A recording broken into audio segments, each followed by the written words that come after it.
stops us in our tracks. Bravely we prove in our striving, trudging together each day. Where there's a will, there's a way.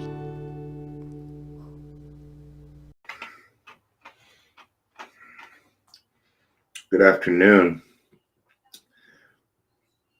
My video is weird. Bum, bum, bum, bum, bum, bum, bum, bum, bum, bum, bum. Hey, Mayland. Bum, bum, bum, bum, bum, bum, bum, bum, bum, bum. It's acting kind of weird. I reset my computer, but who knows? Who cares? You guys probably can't tell anyway. So, because the way I see it and the way you see it are different, depending on whether you have HD or I want to talk about things in recovery that make me go,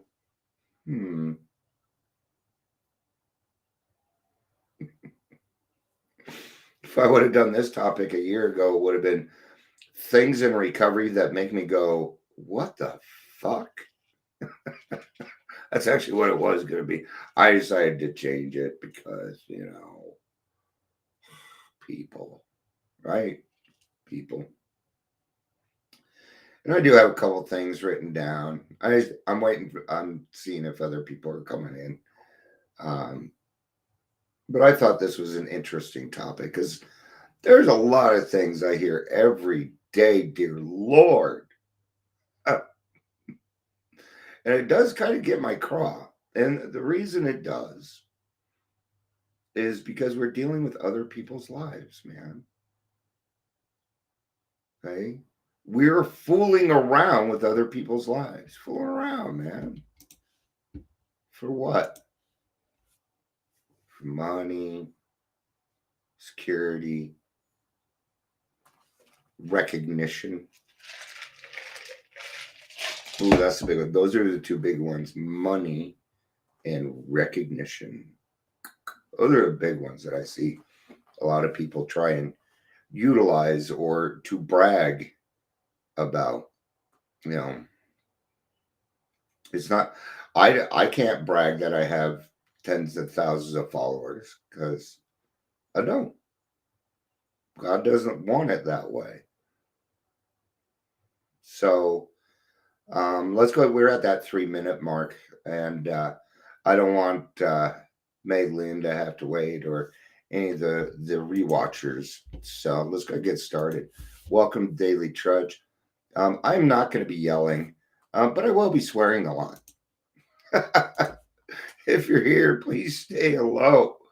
Whether you're watching the live or the rewatch, I'm not going to be doing a bunch of swearing. I'm messing around. I will do my best. A lot of it doesn't require swear words. All right. Well, I've got a list over here. I've got a list. It's almost like a resentment list. That's what I was writing this. I'm like, is this a resentment list? Because it may be. I may have to do some work after this. Oh, let's start with this one. People that talk every time they talk in a meeting that need to state the amount of time that they have. And it's always 20 plus years. Why? Okay. Because if you're doing it for the newcomer, what you've said is, I've created an impossible way for you. Okay. Let's say it's 34 years. Do you think I'm going to get to 34? I don't know that I'm ever going to get to 34 years. I'm a little bit older. What about the people that are a little bit older? Well, that's great for you. But what are we saying behind that? Because nobody's really getting anything out of that, right? Or they'll do it tricky and give you the date instead of telling. But they always need to give you the date and the amount of time that they have. I actually know exactly how much time I have because it's my AA birthday tomorrow. So I have 6 years and 351 days today. So, yay. All right. I even tried to celebrate a little bit at my meeting yesterday. I'm like, well, the people, the same people are going to be here. Nobody give a fuck. Because it wasn't time yet, Dion. All right. That's one thing that really gets me. Come on. Oh, here's a good one. People that complain that no one ever asks them to sponsor them. This one probably gets me more than the rest. Do you really think I'm going to sit and listen to you whine about the fact that you're not doing the program correctly? Or are you doing the program correctly? Is that for Dion to decide? Ooh. Is it? No, it is not. But that doesn't mean I have to listen to you complain about the fact that nobody's asking you to sponsor them. I've literally heard this. I don't want it. See, the reason that it's not working for you is this. If I waited for people to ask me to sponsor them, I wouldn't be sponsoring very many people. God, I just wouldn't. I'm not the kind of I try and be as approachable as I can. I really do. But people just I get this a lot. Well, I kind of feared you, Dion. I just don't understand that. Is it because of the way I speak? Is it what I do? Am I just too much? So, but here's the thing is I'm perfectly capable. It doesn't have to do with me. Okay. I'm perfectly capable of going over there and talking to that person. Maybe they really do like what I have to say, but who knows what goes through there? Oh, he's probably sponsoring 15 million people.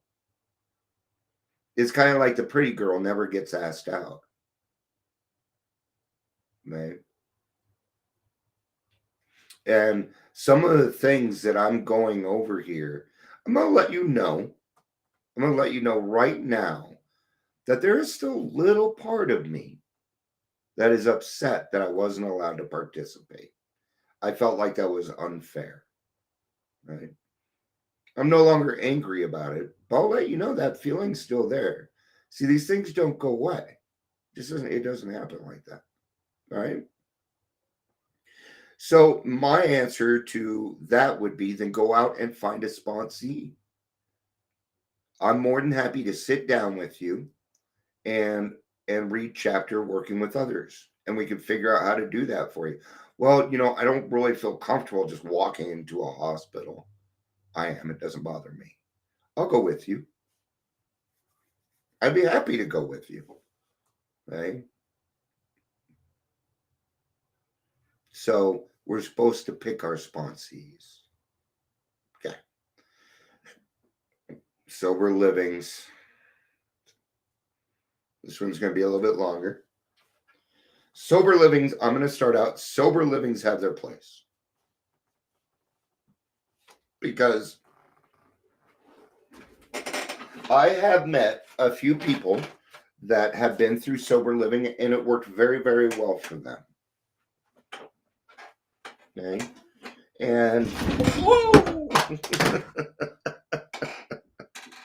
Oh, it's all falling. What was that? That was my flashlight from yesterday because the power was up. I got this neat little thing. This thing's cool, man. Ooh, isn't that cool? Okay. All right. Sober Livings.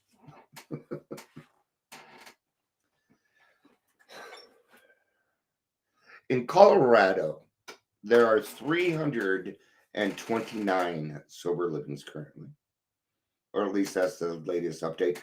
There's going to be more every single day. Okay. Why? Because it has become, I don't want to say big business, but it has become a business thing. What are sober livings for? Well, wouldn't you think maybe number one, the first reason is because they don't have anywhere else to go? What would that be? That would be homelessness. right? Wouldn't that be the number one reason? Not allowed back at home yet. That's actually probably the number one reason that I've seen. Not allowed back at home. They might be married. Maybe they're living with mom and dad. Um, there could be a lot of situations. Okay, different situations. And sober living is good at determining those if you have a case manager on board. But when we don't have case managers on board, what happens is we start to get flighty. We start to think our way is the way. Okay. And I hate to say this, but new in recovery need two things. Number one, they need structure. They need structure. Okay. Right. So what would structure mean? Well, number one, they got work because you got to pay rent. You don't get out of paying rent. See, that's what they want the most, rent. Now some will work with you. Some have housing vouchers, some will work with you depending on your situation. But if you're late on rent, you're going to hit the road. Now what? Now what? Does this person no longer because maybe they can't work? I'm unable to work. So what about me? Oh, we wouldn't be able to help you. You're correct. But that's not what they would say to me. Mm-mm. Mm-mm. Doubt it. I've thought about posing as somebody new and calling sober livings and asking questions. Just see what I get, man. I want the right information. I want the right information. I would have to say the number one thing that sober livings make me go, is the time. So not only do you need structure, but you need somebody there that understands structure, understands how to be a leader, not just a manager. This person should be a leader. So do you really think there's that? Do you think there's 239 leaders in this state that could help with those different sober livings? The answer is no. No. My next question would be, because sober livings also require a few different things. You got to go to AA or NA, or you have to be in some kind of recovery program. Let's put it that way. Okay. If that's the case, and when they're actually enforcing those, okay, then why are the AA rooms so small in Colorado? That just doesn't add up, does it? If we have 239 sober living homes, and most of them are usually full, and they have let's say there's 10 people in each house. Okay, 10 people in each house. I suck at math. So 239 times 10. That's 2,390 people on the average. So why are our rooms so small? Things that make you go, because most of them don't make it. Okay. Is that all on sober livings? No. No, that's not all on to sober living. Do sober livings have a responsibility behind it? Yes, they do. And that's where I feel like they're failing. You got to be accountable. You got to be accountable. That means if I go to your site and it doesn't tell me who owns the company, I really don't want much to do with you. Why are you hiding? Why are you hiding? I'll go track you down Secretary of State. I'm real good with stuff. I was in the banking industry. I'm used to tracking this stuff down. If I can't find you on there either, what are you hiding behind? What are you hiding? because they're hiding something. Okay. It was just a year ago that half of them were cut off from Medicaid for fraud. All right, let's move on. That's enough of beating up on sober livings. And there's just a lot of things I do get it. I get it, but I certainly don't agree with it. I really don't. Yeah. This is the one, and it doesn't really, a person who states that they're in long-term recovery. Hi, I'm Dion. I'm a person in long-term recovery. Okay. I don't hear this at AA meetings as much anymore because they know that they're full of crap. Here's the thing. What you're not any different than the person that is stating their date every time they speak. It's not any different. What are you hiding behind? What is long-term recovery? What is long-term recovery? See, long-term recovery is opinion. Now, for us, 30 days of sobriety is spectacular, man. It's a miracle. I mean, even like a week is a miracle. I couldn't stay sober for more than 15 minutes on my own. I would promise. And it'd be 15 minutes later, I would have talked myself back into it. I shit you not. It didn't give me time to actually let that sink in. My brain wanted me dead so bad. Okay. So is a month long-term sobriety? No, it is not. In my opinion, it is not long-term sobriety. Is a year long-term sobriety? Well, there again, subjective. So, listen to the words. My name is Dion, and I'm a person with long-term sobriety. Well, good for you. What about recovery? See, they're using a word and they think it's all right, but they don't understand that the word doesn't fit what they're doing. Okay, are you sober or are you in recovery? Because there's a big difference, is there not? What are you trying to say? Okay, now I have 7 years tomorrow. Am I a person in long-term recovery? No, I don't think that I am yet. I don't. Not until 10 years.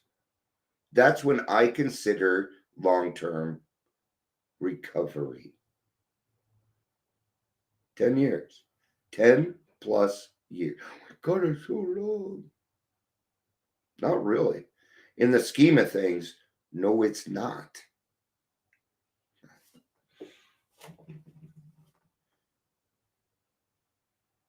All right. I'm going to cover recovery coaching next. And then there was one more topic after that. Recovery coaching. There's a lot of recovery coaches out there that I love. Okay. They're fantastic. They're great. But just like any other business, 20% of the people do 80% of the work. There we are again. And a lot of these recovery coaches are also hooked up with sober livings. That's where recovery coaches go to say their spiel and try and get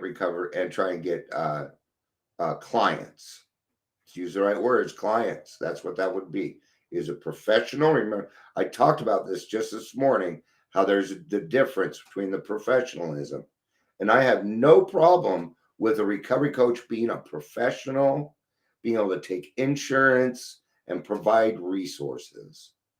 But when you go beyond that and thinking that you are something else, like a therapist or trauma informed, then you, my friend, are stepping outside of your lane.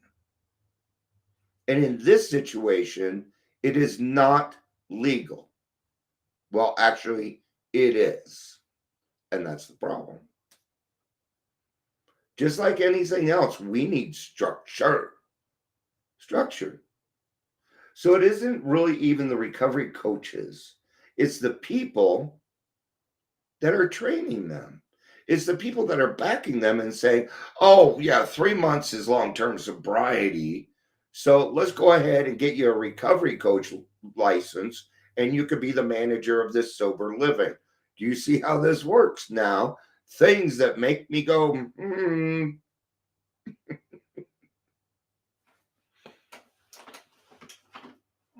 But yet, I never see these people actually, the clients, I never see these people actually accomplish.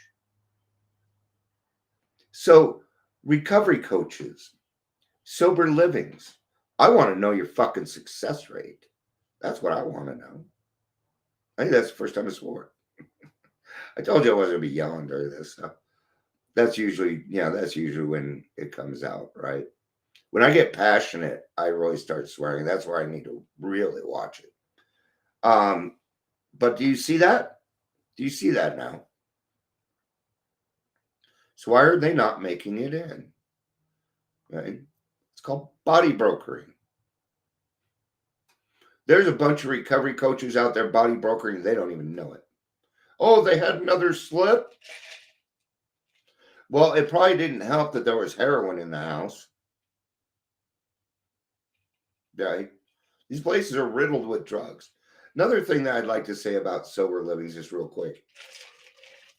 If you plan on putting a sober living in a neighborhood, do your due diligence. Go talk to the people in there. Let them know. Okay? So we have a house that has 10 people in it, and a manager who has 3 months of recovery, is now a recovery coach, has not done the steps, but is going to keep these 10 other people in line. Can you say shit show? Okay? I hate to say this, but it's true. We alcoholics and drug addicts are very dangerous people when we're using. You think they want your heroin ass, drunken ass running around their neighborhood? No, they don't.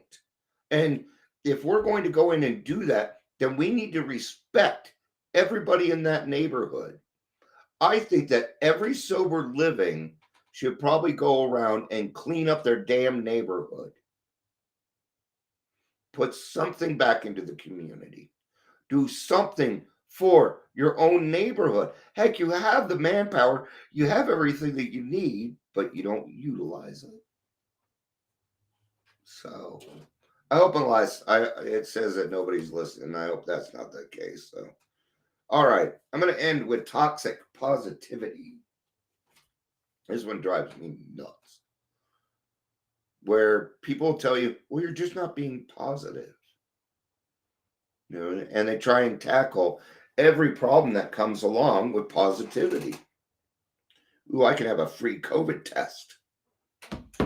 Lucky me.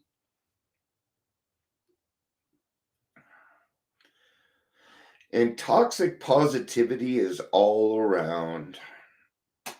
It is. Toxic positivity comes in a couple of different forms. The main form is usually somebody who fakes this stuff. They fake it, and they're very good at it. You can come in and fake this stuff. We're actors. We're manipulators. And you think we can't do that? That's silly. Right? It is. All right. I think this was a good one. Me and Malin for a minute. So, all right. Thank you, everybody, for being here. I love you.